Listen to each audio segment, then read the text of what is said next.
Hello, what is up, guys? By the way, thank you for the lovely reception from the last video for the One Piece live action cast reaction. Definitely my most disliked video, but that's gonna happen with something so divisive as casting news. That was expected, but thank you guys so much. Thank you for all the new subscribers. If you guys are new to this channel, I actually recorded an entire reaction for the entire Disney Plus video that they put out for their Disney Plus day. I cannot stress enough how dumb I feel right now. The entire thing was not recording, so it was just me literally just talking to a camera by myself, so I feel really stupid, so please forgive me. But yeah, here we are looking at some of the new announcements, some of the things and some of the properties that I'm most excited for, such as Hawkeye, Moon Knight, She-Hulk, and Ms. Marvel. I did get to talk about the footage in my first recording. I'm just gonna kind of talk over those points and react to it again. It's not gonna be a genuine first reaction like the first time I saw it, so sadly you're not going to be seeing something that is like, oh whoa, I'd never seen that before. It's just going to be me kind of replaying it and just talking through it. But I hope you still can watch it and enjoy it, and sorry for getting this out so late. I think everyone's reacted to it by now, so let's go ahead and watch it. A plunger arrow? What is a trick that is completely useless? I think Haley Steinfeld and Jeremy Renner are going to have really great chemistry just based off the early footage and the trailers and this. And then we also get to see Echo. I think it's going to be great. I think it's going to be very fun and lighthearted. The only gripe I have from the first time I reacted to this was, wow, it is gray as hell. And I know it takes place in the dead of winter in New York, and there's a lot of clouds, and it's just supposed to feel cold, but I can't help but feel like whatever the cinematography is for all the MCU properties, it's always really dark and gray, and I think Patrick Willems already touched on it really well in his own video essay. But here we go, the Moon Knight footage. I'll talk more about that later. I can't tell the difference between my waking life and dreams. I think Oscar Isaac doing an accent is really different than anything I've seen him do before. Doing his Batman voice. It's like Matt Reeves Batman here. That's it devours you.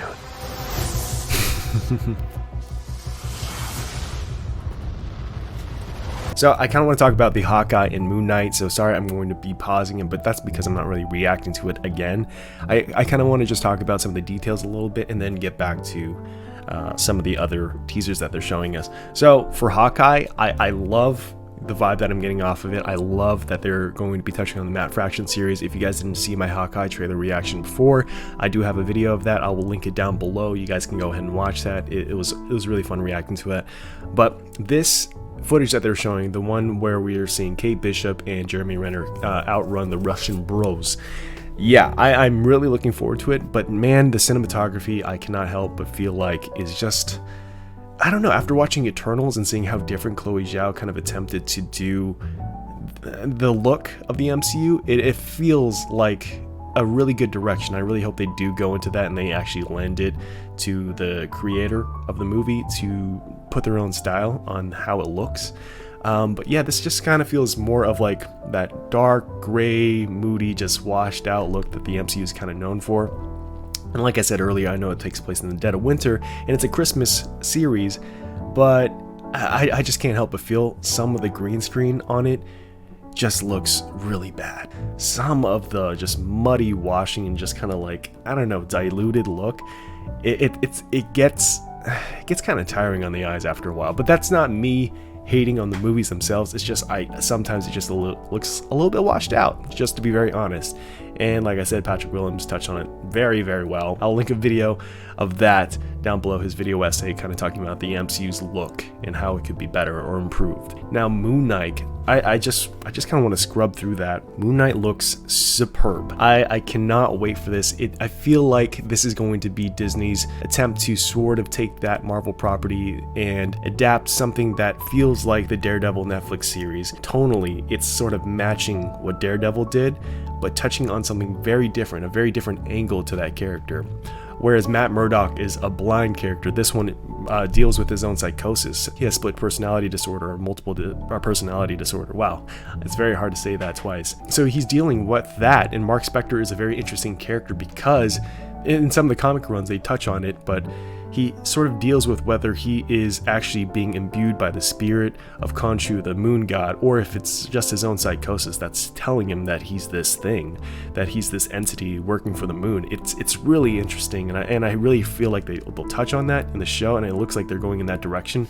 Now keep in mind, I have a very surface level idea of Moon Knight. I've read like a couple issues and I've seen him more show up in like crossovers. What I do have is research of the character and kind of delving a little bit deeper into it. Yeah, I'm still very excited. They got Oscar Isaac, guys. The guy's name is Oscar. Like, where's this guy's Oscar, right? He's an actor who can play characters between their age range of like 35 to like 55 if he wanted to. He just has that look that's very diverse, not like ethnically diverse, but he has a face that can sort of just reach across very different age ranges. And also, the guy also just has a really good acting range from comedy to drama. I mean, you can see this guy in a Star Wars movie, and then you can also see him in Dune, and they can feel like completely different characters. And I know that's the job of an actor, but I'm saying like this guy can play both a youthful energy as well as some quiet, somber king or a duke. Like it's just like, this guy just has it all, and the fact that he's playing this character just shows that, you know, he's going to be able to tap into that talent that he has to just submerge himself into all these different characters, or the facets of someone who has a split personality disorder, kind of like James McAvoy with Split. So this shot I love in particular because it looks like it's taking place in like a natural history museum or something like that, but it's his reflection that we get to see in the background. And not only do we see his reflection, but we see another reflection of him, which kind of alludes or kind of foreshadows him in his split personality disorder. I love how it kind of teases at the end that his reflections are still looking at him, like they're kind of in disbelief that, you know, this guy is walking off with the body that they all recognize as themselves. I feel like there's going to be a lot of inner monologuing. I wonder if there's going to be that dialogue between each of the characters, or we're only going to see his different personalities as they are, as we see Mark Spector kind of maneuver through his life. Very interesting angle, very big concepts that they're trying to touch on here, and I hope that they do it with class. You know, I hope they don't just milk it, because this is a real disorder, this is a real mental health problem that people deal with. So I hope they do touch it with respect, while also showing the character and showing how he can be brutal and showing how he can be weird as well. And yeah, I hope they do toe that line and be respectful in that way. And I feel like they got the perfect actor to do it. So enough talking about that. Moving on to the tease for, I think, She-Hulk. I'm Jennifer Walters. I'm a normal lawyer. Well, not that normal. These All right. transformations are triggered by anger and fear. Don't make me angry. You wouldn't like me when I'm angry. Okay, so guys, I know there's going to be a lot of comments about She-Hulk's body. She-Hulk is basically the definition of the stomp me mommy meme. She should be the face for that. I don't know, but they're not going to sexualize the character, and I hope they don't do that. She-Hulk is more known for her fourth wall breaking abilities in the comics. She's sort of like Deadpool. She kind of acts as someone who can break through the fourth wall, address something that's happening within the comic, and I don't know, add a little bit of joking and levity to the entire story. And I feel like this is a nice way of kind of introducing fourth wall breaking, if they do manage to do that in the show, but a good way of introducing it before we get Deadpool, because of that whole Fox and Disney merger. That's going to be really interesting to see how they're going to handle it here, if they do it, or maybe they're saving it for Deadpool. So we'll see. But it looks like, you know, we are going to see Jennifer Walters' life as it plays out. We are seeing a reintroduction of Mark Ruffalo as Professor Hulk, which is interesting because Shang-Chi earlier this year had just regular Bruce Banner. Mark Ruffalo as Bruce Banner at the end sting of Shang-Chi. I don't know if that was a spoiler because it's been out for a while, but I guess, sorry, spoiler. He shows up at the end as Bruce Banner. And so are we going to see how that happens, how that plays out, and this takes place before Shang-Chi, or does this take place after and he's able to revert between Professor Hulk and Bruce Banner, you know? So who knows? Maybe they'll find some way to kind of explain that, or, you know, maybe it just plays out as it does and they're not gonna touch it at all. They're just gonna be like, yeah, you can just revert. So I'm interested to see that, but mostly this is going to be a She-Hulk show. This is not necessarily the Mark Ruffalo show. So interested to see how this plays out, with possibilities of it tying into Daredevil. We might see Charlie Cox pop up. I've heard rumors, but that has not been confirmed. I feel like Charlie Cox has been pretty adamant about him not being a part of the MCU, or at least telling people that he's not part of the MCU. But you know how that goes, right? It's kind of like the whole Paul Rudd denial of Ant-Man thing's like, I have no idea what you're talking about, and then lo and behold, we get like 3 movies with Ant-Man in it. So yeah, guys, it's most likely that he'll show up in some capacity, or at least be referenced, because they're both lawyers. So fingers crossed, because I love Daredevil. But yeah, let's talk about She-Hulk herself, though. As far as the comic accurate costume goes, I think they nailed it. But I want to talk about, like, how are they going to render this character? I am most curious about that. They're not showing the face, because that is the one thing that they'll probably save for, like, okay, we got to refine this before we actually release a trailer for it. But the face, yeah, that's usually the territory where we're like, okay, Uncanny Valley. So I'm smart on them just to show the body and to kind of tease us. But looks like Stomp Me Mommy has has come to life. Yeah, I don't know how they're doing this. It looks so good. Like, I don't know if it's just Tatiana Maslany with makeup on. I don't know if it's her with a body double and her face composited onto that body double, kind of like they did with Steve Rogers in the first Avenger. No clue how they're going to do that, but so far it looks really good. It looks like they chose like a Mr. Olympia, like women's like bikini physique model or something to like portray She-Hulk. It looks really good. I'm really impressed by it, but I'm just like, how are they going to pull it off? Like, I gotta see the behind the scenes for that. Yeah, looking jacked. I wish I was this toned. That's my body goals, okay? Good job, man. And the suit looks killer, dude. But yeah, they have Professor Hulk here, and he looks like Avengers Endgame quality good. Like, it looks fantastic. And I know a lot of that budget probably went to the CG artists who had to render this. But man, like, most of the show's budget for She-Hulk, I think, is going to be here. I hope it's not just all like balls out action. I hope there's a lot of courtroom scenes. I hope it's more of a courtroom drama, to be honest. I hope we get to see like Professor Hulk in the background of like this courtroom drama. And we also get to see She-Hulk kind of operate outside and, like, you know, handle her own business as She-Hulk. You know, I think that would be really interesting to just see these two like huge characters who are just doing very mundane everyday things. I think I would really like that. I think that would be fun, but that's just me. Yeah, but anyways, guys, last thing about this is kind of this old 70s sting of both Jennifer Walters and Mark Ruffalo. Yeah, I love it. I love how he's like this thing is driven by anger, so don't get angry. And I feel like she's gonna get angry. I mean, she's a lawyer. Yeah, so just moving on.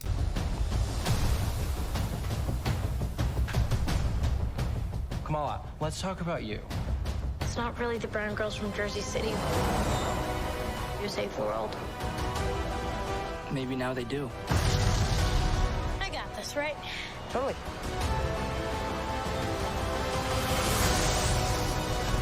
What's next? Okay, so that was it for the Miss Marvel stinger. So yeah, not a lot of new stuff that we haven't seen before. Okay, so my camera died, but I wanted to say I want to talk about the abilities of Ms. Marvel, not Captain Marvel. Now, I feel like they're going to be saving her abilities, or abilities that look similar to that, for the Fantastic Four movie that's going to be directed by John Watts. And the reason I feel like that is because they haven't really been able to pull off this stretching ability in any rendition of like the Fantastic Four movies, or just in any kind of live action or film ever, just because it's a weird effect to kind of pull off. I feel like in this one they're going to try to pull off her abilities in a very different way that we know from the comics, and I feel like they're going to diverge from that and do something more similar to what Captain Marvel's abilities are, or Carol Danvers' abilities are. And we can kind of see her doing this little, I don't know if this is an ability that she gains in the comics. I really don't feel like it is, but it looks like she's kind of hovering or doing what Peter Quill did in Avengers Infinity War, and using like Doctor Strange's little, I don't even know what you call it, projections to kind of step on the air. Does that make any sense? To kind of like do a double jump like they do in like Super Smash Brothers. But she's able to do that, and people are watching her do it. So I don't know. Has she been able to do that in the comics? I'm not really familiar with all of her comics. I read like the first issue. That was it. So yeah, I know she's a fan favorite in the comic runs. But for me, I don't know much about the character. So is that an ability? Let me know in the comments down below. But yeah, as far as this character goes, and as far as other things I want to talk about, yeah, I feel like they are saving the stretching ability, not her stretching ability, but they're saving that effect for Fantastic Four when we get to see it, Marvel's edition at least, or the MCU version, just because I think they want to save something that weird for that movie, so we have something to look forward to. So yeah, there's that, and yeah, what else do we have here? I think that's it. Now, they do tease some of the new Marvel shows that are going to be coming out. Spider-Man Freshman Year, I think, is going to be really cool. From what I'm hearing, it's supposed to be touching on Tom Holland's first year in high school, or the Tom Holland Spider-Man version that we know, his first year in high school, which is great because I believe Spider-Man Homecoming takes place in his sophomore year. So that's cool. I just off this image, I thought it was going to be a series that takes place in the 60s that kind of uses Steve Ditko and Stan Lee's drawings of Spider-Man and kind of use that art style for it. And maybe they will, but just do it in the present. But I was really hoping we would get a cartoon taking place in the 60s. I was hoping for that, but I don't think they're going to do that. Yeah, and then they just talk about Ironheart and all these other things that we heard. And Agatha, House of Harkness, you know, we've heard that Agatha was going to get her own spin-off show, and here is the official announcement that she's going to get that. Now, is that going to be something I'm going to be like, first day at midnight I'm going to be starting the show? Probably not. I just think it's a character that, for me, worked in the earlier episodes of WandaVision, but by the finale, I was like kind of done with the character. I thought she became a lot less interesting once that reveal happened, because everyone was like, yeah, we know, just say you're Agatha. Marvel Zombies, I talked about this in my first reaction. I hope that this is going to be more in line with the comics, where it gets a little bit more dark. Now, the original comics were written by Robert Kirkman, which you might be familiar with. He wrote The Walking Dead, one of the biggest series ever, also one of the biggest shows ever. He wrote The Walking Dead, and he first started on Marvel Zombies. This was a time when we got to see villains and heroes on the same playing level, on the same playing field, and they're both just flesh-eating monsters. And I thought that was really interesting to just see them surviving, and we're sort of rooting for them, but at the same time we shouldn't be, because they are literally zombies. So it's weird, and I love that juxtaposition that we got, because we love these characters for who they are, and then just kind of changing that context and just being like, well, what about now? I love the questions that were faced in those comics. I loved how dark it went. I love that part in the comic run where they eat the Silver Surfer, and then eventually they use that to be able to eat Galactus, because they're just hungry. They need to constantly consume, and like, what better to consume than like this buffet, which is Galactus. So I thought that was such a great little dark humor moment in that comic run, and I hope they do that. Now, will they go full rated R like they do in the comics? Probably not, but I really hope that someone gets brave on the Disney Plus streaming division and just says, we got to go full R. Secret Invasion, people were predicting that this would be the Phase 3 or Phase 4 movement, which would be transitioning into Secret Invasion, which is a pretty popular storyline in the comics. I don't think that this is going to be a tie-in, because there's the multiverse going on right now. There's this cosmic universe that was introduced in Eternals, where we're getting real big. We're getting huge in scale. And to say like,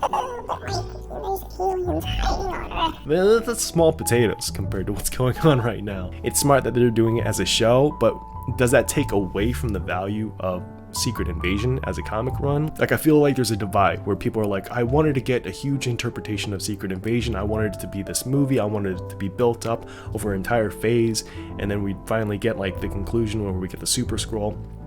I don't think that's going to happen, because it has such huge ties to like the Fantastic Four. Everything is sort of out of order, but the thing is, they're just pulling references from comics and trying to do the best they can with the current MCU storyline. So I understand why they're doing it like this, but I know that there's going to be some diehard Secret Invasion fans who are like, I wanted my version, where it's like the big scale movie budget version. But I don't think we're going to get that. So sadly, we are going to get this, but we get a Nick Fury with a beard and a little bit of peach fuzz on his head. So that's what we got, and yeah, pretty cool. So we do see this little snippet of Moon Knight here kind of rising up from the ground, and that suit looks bananas. Like, I can't wait to see that. And also, yes, I know in Moon Knight he has different personalities, but he also has different costumes, and I really hope they introduce the suit and tie, the white suit and tie version, kind of like the Kingpin look with the white cowl over his head. He kind of looks like Nemesis. I don't know if you know that Mark Miller character, but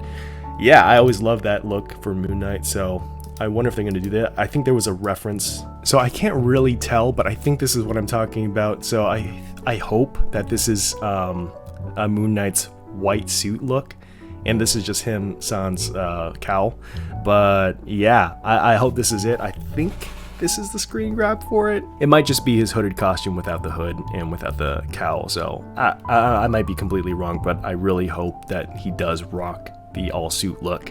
And that's it, guys. That's all I have to say. I had to do a reaction. I know it's not genuine, it's not a genuine reaction, but it's still, you know, me reacting somewhat to the footage, and I hope you guys enjoyed it. I'm sorry that this was all just this is a shit show of a production. Everything that was supposed to happen did not happen the way it was supposed to, but I still wanted to give you guys a video so you guys could watch it. I hope you guys enjoyed it so far. Remember to like it if you did enjoy it. Remember to also subscribe. Yeah, guys, winter is coming. Are you guys excited about these shows? What show are you most excited for? What news are you most excited for? What new titles coming out are you like, I gotta see this now? And also, is it just me, or are you feeling a little bit overwhelmed by the amount of news that's coming out of like the comic book movie industry? It feels like a lot. It feels like I don't even have time for like movies outside of that these days, just because they keep pushing out content. And as much as I love it, I do like other movies too. I do want to watch other movies outside of the Marvel Cinematic Universe and outside of Star Wars or anything attached with Disney, okay? It's a lot. Rants aside, let me know your thoughts down below. And as always, guys, I will see you later.